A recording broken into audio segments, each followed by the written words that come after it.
conclui esta série de mensagens que os vários pastores da igreja têm feito sobre família como um muro de proteção ao redor dos nossos queridos, e que a gente tem que entender esse valor que Deus colocou para nós. Durante esse mês a gente esteve vendo vários valores que nos ajudam a manter os muros maiores até do que a educação, finanças, amor, que a gente tenta fazer de tudo para proteger os nossos queridos. Falamos de atitudes de fé e princípios de um amor diferente que procede do trono de Deus e que só Deus pode ensinar. Mas hoje eu quero falar sobre um recurso espiritual que o Senhor colocou à minha disposição e à sua disposição para que esses muros fossem mais seguros. E eu quero falar sobre a igreja, sobre a família de Deus, sobre igreja como família das famílias. E é interessante que o apóstolo Paulo nos ajuda a entender a importância da igreja como um muro de proteção e a como tomar posse desta bênção que o Senhor preparou para nós e para as nossas famílias. E eu vou meditar nessa noite em Efésios capítulo 2, a partir do verso 11 até o verso 22. Mas eu vou ler esse trecho em pedaços e a gente vai meditando aos pouquinhos neles. Mas antes eu queria orar, se você me permite, vamos orar juntos? Pai querido, Tu conheces o coração de cada um e já pudemos perceber a presença do Senhor entre nós. Então agora abre os olhos espirituais, abre o coração, abre os ouvidos espirituais, e que nesse momento, quando vamos estudar a Tua palavra, o Teu Espírito se manifeste no meio da gente, e que de uma maneira gostosa, transcendente, a presença do Senhor nos ensine, a presença do Senhor nos encaminhe, para que sejamos de fato para a glória do Senhor. Ó Pai, eu Te pedi milagres, Senhor, quando saí de casa. Eu já vi, Senhor, um milagre aqui hoje, mas eu creio que o Senhor tem milagres ainda para fazer nessa noite, e coisas extraordinárias da Tua graça para acontecer. Eu creio, Senhor, que Tu não dependes de um homem para que os milagres aconteçam. Tu és soberano. Então, Senhor, eu quero Te pedir que no meio dessa ministração, a presença do Teu Espírito no coração de cada um comece a fazer milagres, coisas que são do Senhor e exclusivamente do Senhor na vida das pessoas, e que a graça do Senhor se revele nas nossas fraquezas. É aquilo que oramos no precioso nome de Jesus. Amém e amém. Primeira parte do texto que eu queria ler com vocês é Efésios 2, versículos de 11 a 13, onde a Bíblia diz assim: portanto, lembrem-se de que anteriormente vocês eram gentios por nascimento e chamados incircuncisão pelos que se chamam circuncisão feita no corpo por mãos humanas, e que naquela época vocês estavam sem Cristo, separados da comunidade de Israel, sendo estrangeiros quanto às alianças das promessas, sem esperança e sem Deus no mundo. Mas agora em Cristo Jesus, vocês que antes estavam longe, foram aproximados mediante o sangue de Cristo. A primeira coisa que Paulo tenta nos fazer perceber é qual a nossa condição sem Cristo e a sua igreja. Como é que nós estamos se Cristo não for o centro da nossa vida e a gente não fizer parte do povo de Deus? E a resposta não é uma resposta muito agradável. Na verdade, para mim, é dura demais, porque mexe com o senso de vida de muitos. E descreve da seguinte forma: sabe, sem Jesus dentro de nós, e sem o amparo dos muros da igreja, Paulo está dizendo, vocês são pagãos. Ele usa a expressão gentios, e esse era o termo que definia alguém que ainda que tivesse uma religiosidade, não conhecia nem o poder ou o amor do Deus único e verdadeiro, e Paulo estava dizendo do seu Filho Jesus também. E quantos eram assim, ou ainda são assim hoje? Eu acho que para a gente entender um pouquinho essa situação, existe uma figura dentro do contexto brasileiro, que é o chamado analfabeto funcional. Então você pergunta, né? Mas a pessoa sabe ler e escrever? Não, ele é um analfabeto funcional. O que é isso? Ele sabe escrever o seu nome, ler o seu nome e fazer algumas contas. Só isso. Mas se você der um livro para ele, ele não sabe nada. Se você colocar um texto diante dele, ele vai dizer, olha, não consigo. Mas eu consigo ler o meu nome e consigo fazer as contas. Sabe, há cristãos que são analfabetos funcionais. Conhecem o nome de Jesus, conhecem as cerimônias do cristianismo, mas não sabem ouvir a voz de Deus, nunca ouviram a voz de Deus, nem conhecem esse Senhor maravilhoso na intimidade do seu coração. Eles vivem um cristianismo de cerimônias, não se sentem parte de verdade da família de Deus, membros dessa família, não entendem como é que é esse negócio de igreja. E apesar de se dizerem cristãos, na verdade são pagãos, porque não conhecem o Senhor da glória. E ele está dizendo, olha, como é que você vai levantar um muro de proteção da sua família, se você é um cristão analfabeto funcional, não conhece nada da graça? E Paulo continua dizendo assim, olha, essas pessoas estavam sem Cristo. E aí a gente precisa entender qual é o papel de Jesus nessa nossa unidade espiritual como família de Deus. Jesus é o nosso intercessor diante do Pai. A Bíblia diz que ninguém se aproxima de Deus a não ser através de Jesus Cristo. Que as nossas orações têm acesso ao trono da graça por causa de nosso Senhor Jesus Cristo. A porta da sala do trono está aberta para aqueles que buscam o Senhor em Cristo Jesus, mas está fechada para quem não conhece a Cristo ou não tem Jesus nessa essência do cristianismo, que é mais forte do que ser um analfabeto funcional. E ele estava dizendo, olha, como é que você vai levantar um muro de proteção na sua casa, se você é um pagão, e você não tem a maior bênção de todas, que é ter acesso direto à porta da sala do trono através de Jesus. E ele continua dizendo assim, olha, a condição antes é separado do povo de Deus, sem um grupo de apoio empoderado pela graça de Deus. Sabe, fazer parte do povo de Deus é uma bênção. É uma bênção, porque de alguma maneira Deus vai usar esse povo dele para ser instrumento da sua graça e se manifestar graça na nossa vida.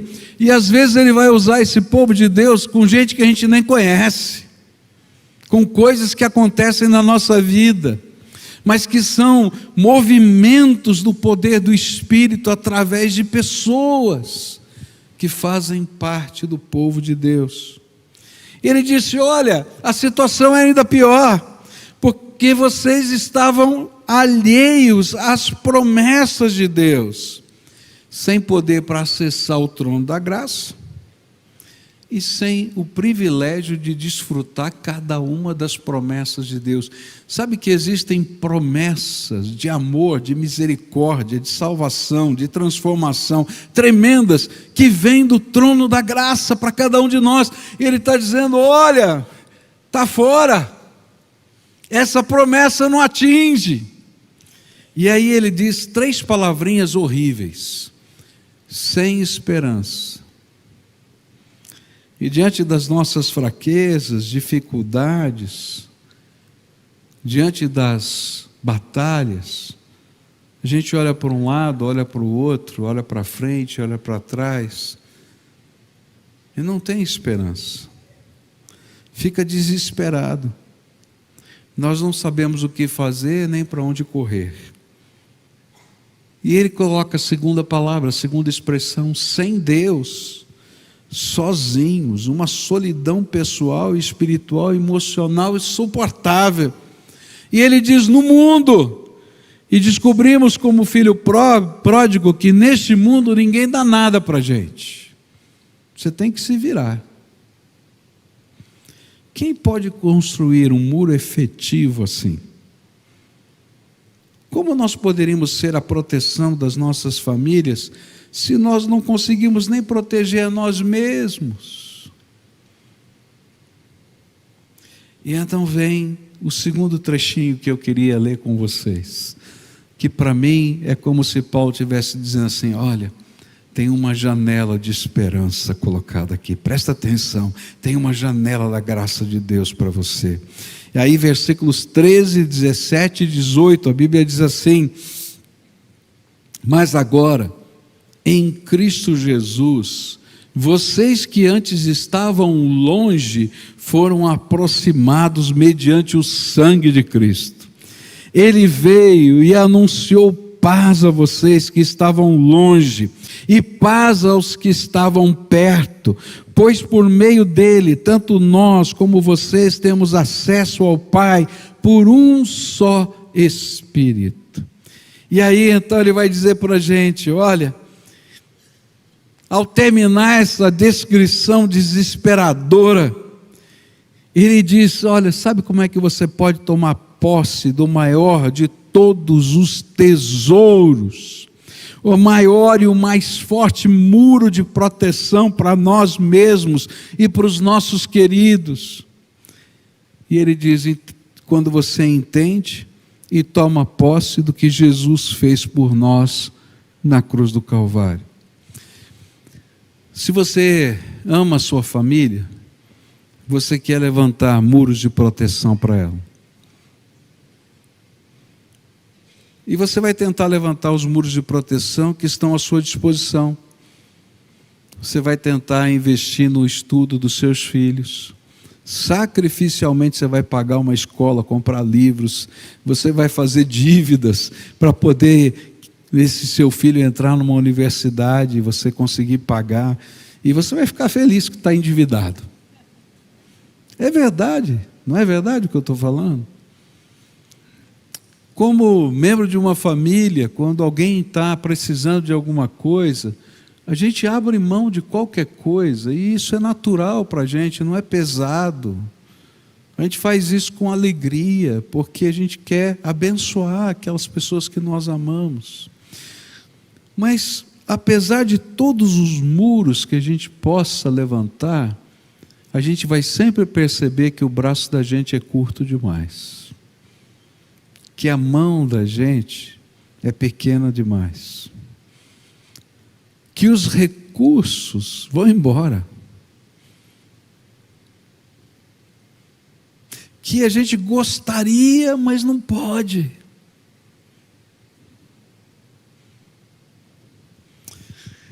Eu conversava com um rapaz, e esse rapaz teve que parar o curso de medicina, Estava no meio do curso de medicina, porque não tinha mais dinheiro para pagar, a família não tinha mais dinheiro para pagar. Uma faculdade de medicina hoje é muito cara. Varia aí em torno de 9 a 11 mil reais por mês de prestação, de mensalidade. E aquela família não tinha mais. E ele dizia, um dia eu vou voltar. Não sei como, mas um dia eu vou voltar. Não existe muro que eu consiga levantar sozinho, ainda que eu queira. E quando a gente está andando sozinho por essa vida, sem Deus, sem esperança, querido, a gente vai dar trombada com a vida. Mas aí o apóstolo Paulo diz assim, quero explicar uma coisa tremenda para você. Há uma esperança, há uma graça, há um poder, há uma coisa extraordinária do Senhor para nós, e que se revela em Jesus Cristo nosso Senhor. Por quê? Porque não há ninguém que nos amou como Ele amou. A Bíblia diz que um dia, lá na Trindade Divina, houve uma discussão celeste. Como é que nós vamos salvar esse povo que está indo para o inferno? E aí, nessa discussão celeste, que foi um segredo, que a Bíblia chamou de mistério, parte da Trindade Divina, a palavra de Deus, Jesus Cristo, se fez homem, abandonou o céu, deixou a sua glória para habitar entre nós na forma humana. E gente, tem gente que não entende o que significa isso, mas Deus nos amou tanto, tanto, tanto, que Jesus Cristo, ao fazer-se homem, nunca mais vai voltar à mesma glória que ele tinha antes de encarnar. Ele se esvaziou para caber na forma humana, e não vai se encher nunca mais, e ele vai ter um corpo à semelhança do nosso corpo por toda a eternidade. E ele era só espírito. E não parou aí, ninguém nos amou como ele amou, porque ele não apenas veio aqui e encarnou, mas ele carregou sobre seus ombros aquela cruz. A gente está chegando perto da Páscoa, e o sentido da cruz é esse. Jesus tomou sobre ele os nossos pecados, que faziam separação entre nós e o nosso Deus. E a Bíblia diz uma expressão horrível: ele se fez pecado por nós. Alguns estudiosos dizem que Jesus não morreu por causa dos ferimentos da cruz, mas porque o seu coração explodiu na hora que os pecados de toda a humanidade foram lançados sobre ele, e uma separação entre o Pai e o Filho aconteceu. Por isso ele vai dizer: Deus meu, por que me desamparaste? Porque naquele instante estava havendo uma separação. E a Bíblia diz mais: ninguém nos amou como ele nos amou, porque ele desceu ao lugar que a Bíblia chama de Hades, que nós chamamos de inferno, e tomou o meu lugar e o seu lugar lá, pagando o preço dos nossos pecados também lá. E quando ressuscitou ao terceiro dia, ele saiu com as chaves da morte e do inferno nas mãos, para que todo aquele que nele crê não pereça, mas tenha a vida eterna. Ninguém nos amou como Jesus amou.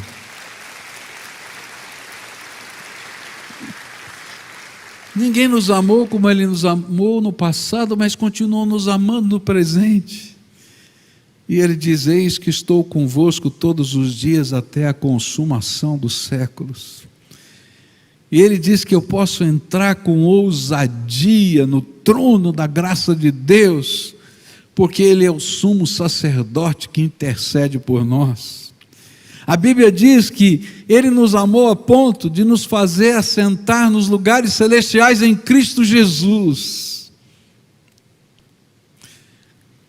Só ele pode nos fazer parte do seu povo e da família dele aqui na terra, que é a sua igreja, para que nós não estejamos mais sozinhos neste mundo. E quando Ele nos faz verdadeiros cristãos, e não mais cristãos funcionais ou pagãos disfarçados, Ele abre uma janela de esperança que nunca antes a gente poderia ter. E não há muro maior do que Jesus Cristo na nossa vida para proteger, primeiro a nós e depois a toda a nossa família. Mas não para aí. Versículos 19 a 22 do nosso texto, diz assim: portanto, vocês já não são estrangeiros, nem forasteiros, mas concidadãos dos santos e membros da família de Deus, edificados sobre o fundamento dos apóstolos e dos profetas, tendo Jesus Cristo como pedra angular, no qual todo edifício é ajustado e cresce para tornar-se um santuário santo no Senhor. E nele vocês também estão sendo edificados juntos para se tornarem morada de Deus por seu Espírito. Se a gente parasse nos versículos anteriores, o muro de proteção, ainda que poderoso, seria tão espiritual, mas tão espiritual, que pareceria que ele não tinha nenhum contato com o mundo material em que nós vivemos. A gente está falando de salvação eterna, a gente está falando de transcendência, de lugares celestiais e tal, mas e eu aqui?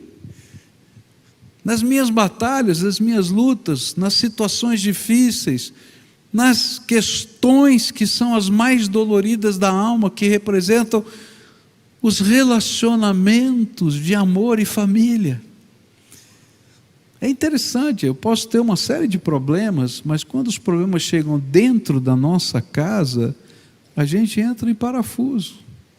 Não é verdade? O problema está do lado de fora, a gente entra em casa, a gente diz: uau, estou em casa. Mas quando o problema entra dentro da nossa casa, a gente diz: para onde eu vou? Por isso, o Senhor vai dizer para a gente que Ele vai fazer da gente um povo e uma família, para que juntos nós possamos nos fortalecer mutuamente e nos apoiar, de modo que os recursos espirituais se tornem tão concretos quanto às demandas que nós enfrentamos. E sabe como é que funciona isso? Ele diz assim: olha, eu vou fazer de vocês o meu povo no meio de todas as pessoas da terra. E ele chama isso de concidadãos dos santos. A palavra santo aqui significa aqueles que foram separados por Ele para viver para Ele. E então, quando a gente deixa Jesus ser o Senhor da nossa vida, deixa de ser um pagão ou um cristão funcional, Ele faz da gente povo dele, separado por Ele e para Ele. E agora nós nos tornamos um só povo, uma nação que tem uma identidade espiritual.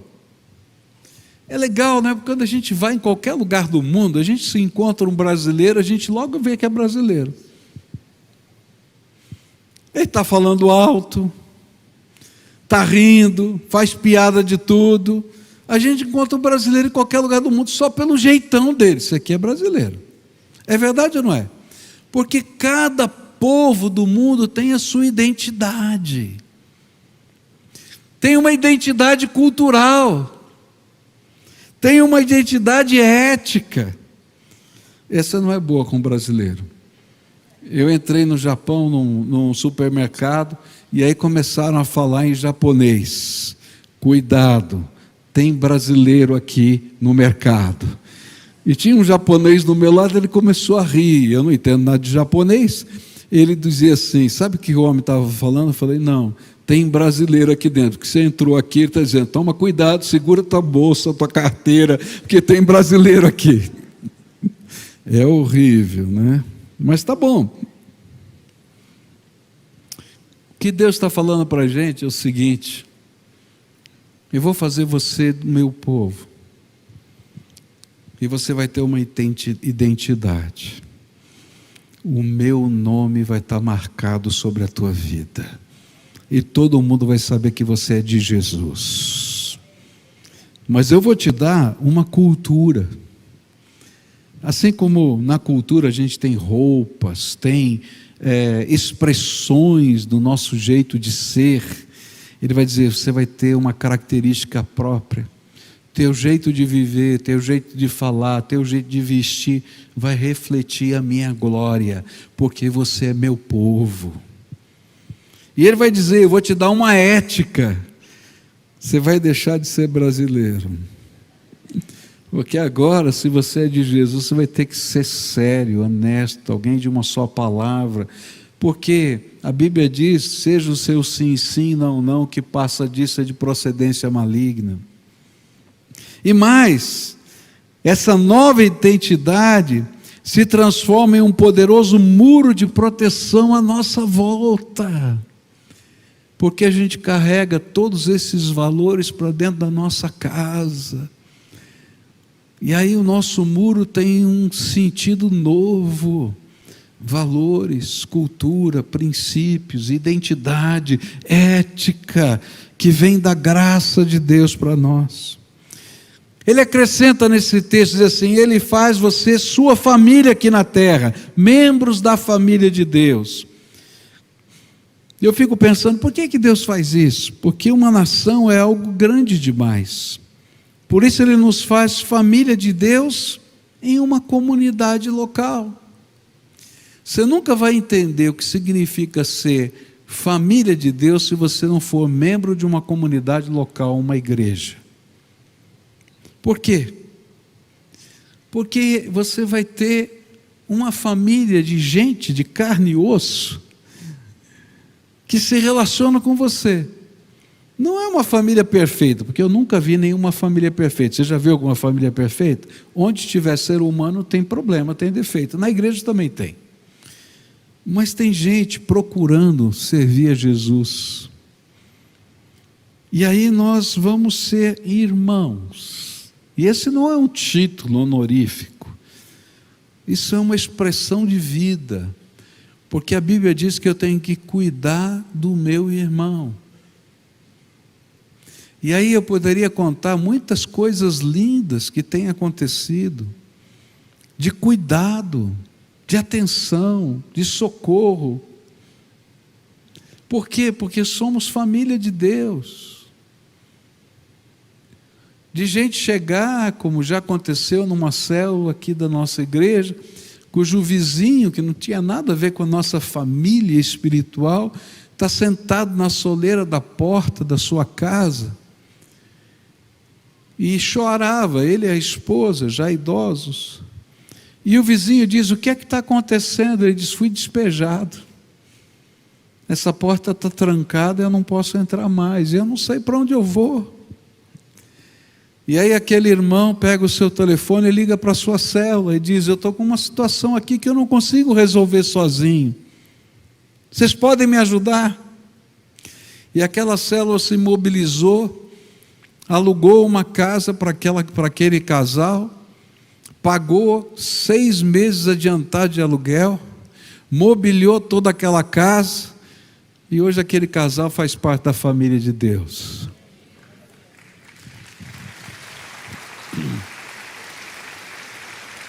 A gente estava sem Deus no mundo, e de repente a gente está no meio da família de Deus, onde Deus levanta pessoas de carne e osso para fazer diferença na nossa vida. Eu poderia contar N histórias aqui para você, de coisas assim, de situações assim. E como família de Deus, a gente entra às vezes em situações movidos pelo Espírito de Deus. Só isso. Como um irmão que foi no mercado e o Espírito Santo tocou o coração dele e falou: você vai fazer essa compra não para você, mas você vai levar para fulano de tal. Ele falou: mas o fulano não precisa. Ele falou: você vai levar para fulano de tal. E ele vai lá e diz para sua esposa: hoje a compra que a gente vai fazer é para isso. Ela disse: tá bom, se o senhor falou para você, nós vamos. E aí ele bateu na porta da casa desse irmão e disse: olha, eu estava no mercado, Deus me falou assim, e eu vim aqui com essa compra. E de repente aquele senhor, aquela família começam a chorar e diz: entra aqui em casa. E entraram dentro de casa. Ele começou a abrir os armários, a geladeira, não tinha nada, nada, absolutamente nada. E eu estava orando e dizendo: Senhor, e agora? Como é que eu vou sustentar a minha família? E aquele outro irmão chorava do outro lado e falou assim: Deus falou para mim que você estava precisando. Eu nem imaginava, mas está aqui. Começou a colocar as coisas no armário. Você faz parte de uma família de Deus, cujo Espírito Santo movimenta. E sabe, é tremendo isso, porque às vezes a gente não sabe de nada, a gente não conhece nada, e o Espírito de Deus está fazendo. E aí somos irmãos, aprendemos a chorar juntos, a nos alegrar juntos também, mas a obter ajuda e socorro de Deus através de mãos humanas. Os nossos filhos podem crescer juntos, e a identidade distante da nação se torna presente nas nossas casas. Meu querido, se os amigos dos seus filhos forem todos lá de fora, você já está perdendo os seus filhos para esse mundo.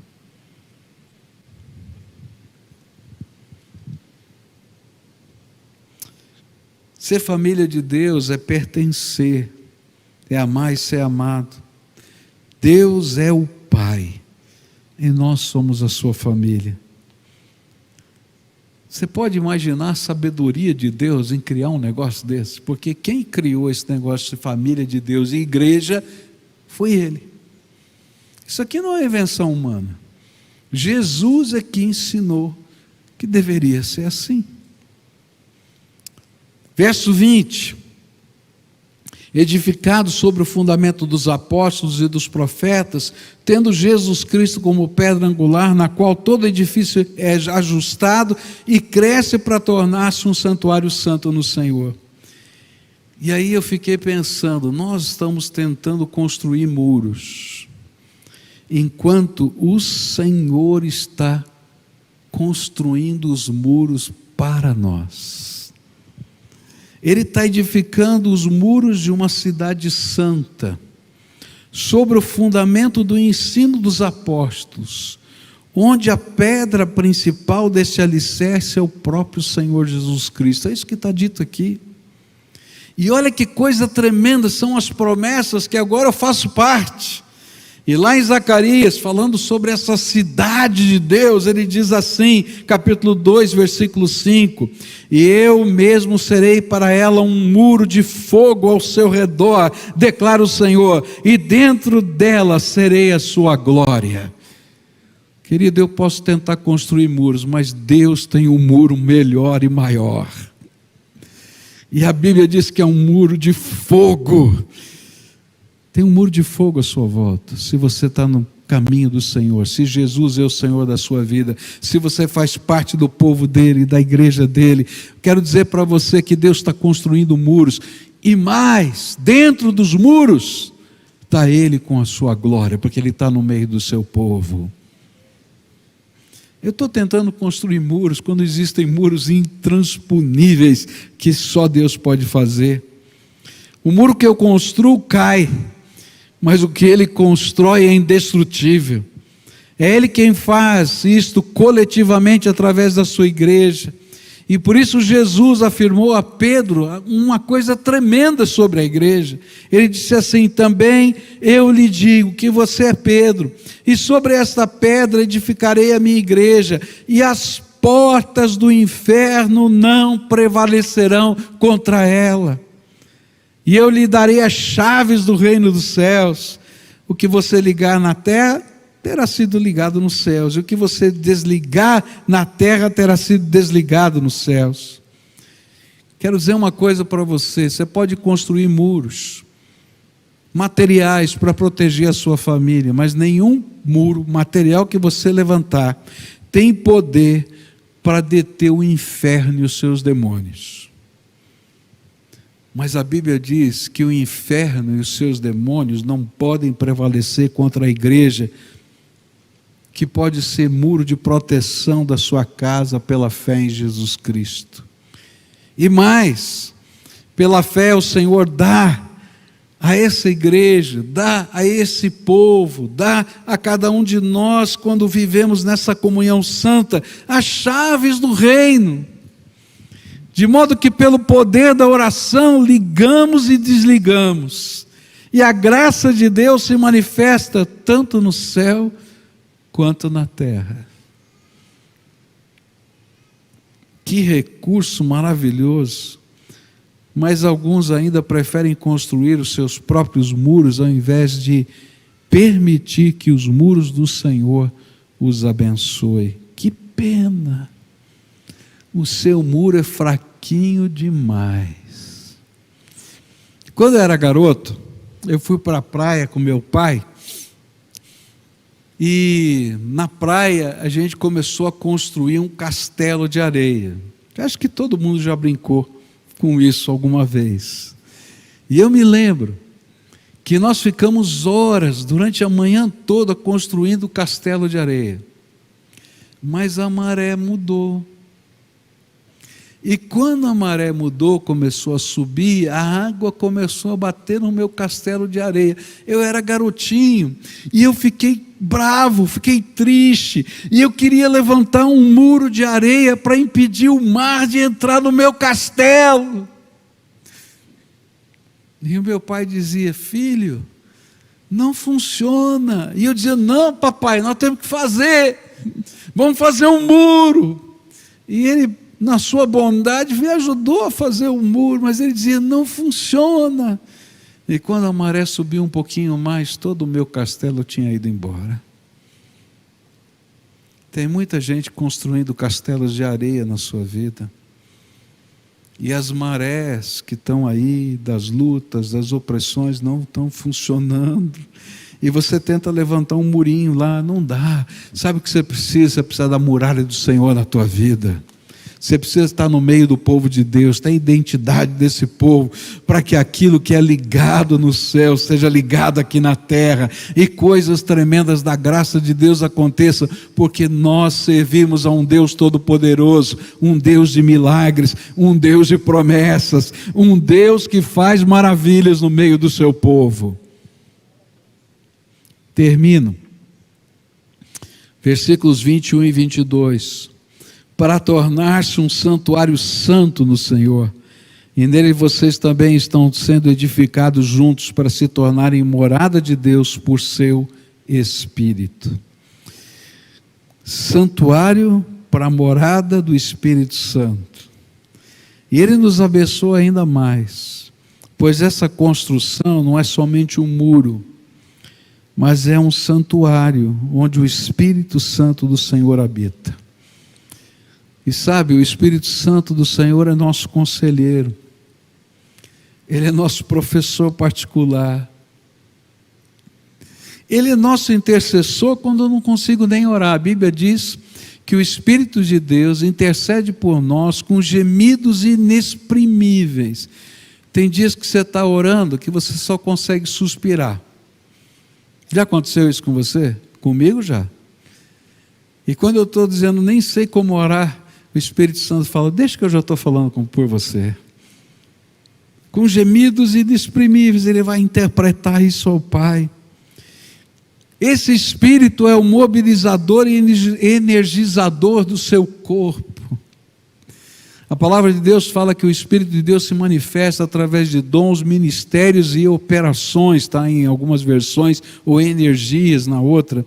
Sabe o que é? É esse mover do Espírito que traz o vendedor de sorvete para parar do lado do Paulo Davi, começar a chorar. Ele não pensou nisso, ele não sabia disso, mas aquela palavra que ele deu foi o mover do Espírito Santo naquela direção. É esse Espírito Santo que traz os milagres de Deus à tona, que revela coisas que a gente não podia conhecer. A Bíblia diz que Ele é o nosso consolador. Ele diz que é Ele que nos convence do pecado, da justiça e do juízo. E fazer parte da igreja como família das famílias é entrar por Jesus na dinâmica do seu Espírito Santo. E o desafio que eu tenho para você hoje é: pare de construir os muros sozinho. Hoje eu convido a entender a sua situação, do que é tentar construir os muros sozinhos. Foi aquela primeira parte, é uma loucura. Porque a gente está perdido. Está como eu, criança, querendo proteger o castelo de areia. Mas em Cristo Jesus, o único caminho, a gente pode fazer parte de algo muito maior, que é a família de Deus nessa terra. É o povo de Deus. Nação sacerdotal, diz a Bíblia. Santuário de Deus vivo aqui nessa terra. E nessa noite eu queria orar com você. A gente, durante esse mês todo, falou sobre família. A família tem sido tremendamente atacada pela nossa cultura. Qualquer coisa pode ser família. A filosofia desse tempo, qualquer coisa pode ser família, qualquer tipo de afetividade. Eu li um documento de um doutor de Harvard que defendia que o sexo consensual com uma criança de 10 anos não era pedofilia, era uma expressão de amor e família. Onde as coisas mais esquisitas são defendidas na cultura de hoje, na sociedade de hoje. E aí você olha para isso e diz: eu quero levantar um muro de proteção. Não só para esse tipo de coisa, mas uma série de outras. E você vai se sentir tão pequenininho, impotente. Mas eu quero dizer para você, você tem um aliado tremendo, chama-se Jesus Cristo, nosso Senhor. Mas tem que começar aqui primeiro. Eu não consigo construir muros de proteção se eu não puder viver uma experiência transformadora com Cristo Jesus. E se eu já vivi essa transformação tremenda e maravilhosa, eu não posso construir os muros de proteção sozinho. Por isso eu tenho que entrar na família de Deus. Então nessa noite eu queria orar por você e pela sua casa, mas numa perspectiva diferente. Talvez você esteja lutando e se sentindo sozinho, cansado talvez. Eu vim aqui trazer uma palavra de esperança para você. Jesus ama você mais do que você pode imaginar. E Ele começa primeiro no coração da gente. E depois Ele diz: eu quero que você faça parte do meu povo, da minha nação, que é mais amplo. Mas quero que você faça parte da minha família, que é mais íntimo, que é mais pessoal. Porque muitos dos recursos que eu vou derramar sobre a tua vida, alguns virão direto no teu coração, outros serão milagres que eu vou fazer, que ninguém mais pode fazer, mas muitos outros serão um mover do meu espírito no meio de um povo. Então, se hoje o Espírito Santo de Deus está falando com você, e você se viu como um analfabeto funcional, um cristão funcional, das cerimônias, das datas, do nome de Jesus, mas não conhece o poder de Deus, nem a voz do Senhor na tua vida, eu quero dizer: tem mais para você. Deus tem mais para você. Deus tem mais para você. Ele é um Deus de milagres. Ele é um Deus que fala. É um Deus que revela. É um Deus que toma a nossa vida nas mãos dele. Se você conhece esse poder e você está tentando viver sozinho ainda, pelo amor de Deus, acorda. Está na hora de ser parte da família de Deus. E esses são os 2 convites que eu vou fazer nessa noite. Alguns que precisam nascer de novo, ter uma nova vida, ter um novo jeito de viver o seu cristianismo em Cristo Jesus, no poder dele. E outros que precisam fazer parte da família de Deus. Os 2 andam juntos, não dá para separar. Então, se o Senhor está falando ao seu coração e você é essa pessoa que precisa disso, eu quero orar por você. Então eu quero pedir para você, eu não vou fazer rodeios, que já está tarde, gente. E eu não gosto de coisa enrolada, eu gosto de olhar no olho das pessoas e falar a verdade. Você precisa? Então você vai levantar do seu lugar, vai vir aqui à frente, eu quero orar junto com você. Pessoas vão vir aqui da família de Deus para te abraçar, e a gente vai te acolher aqui.